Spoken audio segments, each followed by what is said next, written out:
Puskesmas kita memang sudah siap semua.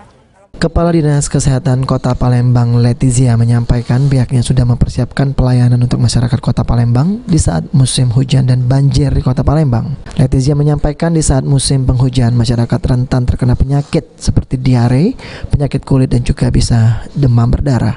Karena pasca hujan lebat yang mengguyur Kota Palembang sejak sepekan kemarin menyebabkan di sejumlah titik terjadi banjir dan tidak menutup kemungkinan walaupun surut masih ada tampungan air yang akan menjadi perkembangbiakan jentik nyamuk Aedes aegypti yang dapat memicu penyakit demam berdarah. Letizia juga menjelaskan baik di puskesmas maupun rumah sakit Palembang untuk tenaga medis sudah disiapkan disertai dengan obat-obatan. Dari data Dinas Kesehatan Kota Palembang sudah ada warga Kota Palembang yang sudah terjangkit penyakit tersebut namun masih dalam kategori normal.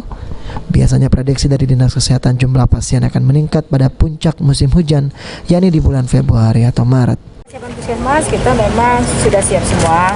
Kalau musim hujan saja banyak yang kena diare, bisa macam-macam penyakit. Penyakit apa lagi? Kalau penyakit yang lain ya bisa penyakit kulit dan lain-lain itu yang lainnya. DBD pun gimana? Kalau DBD juga biasanya banyak. Kalau memang juga curah hujan tinggi dan kebersihan di lingkungan masyarakat kurang. Apa nih kok yang mudah disiapin di Palembang untuk anak-anak? Kita antisipasi dengan menyiapkan obat-obatan, menyiapkan tenaga medis maupun para medis.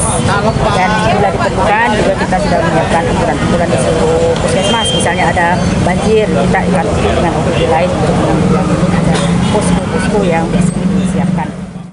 Ade Sunandar, PAL TV.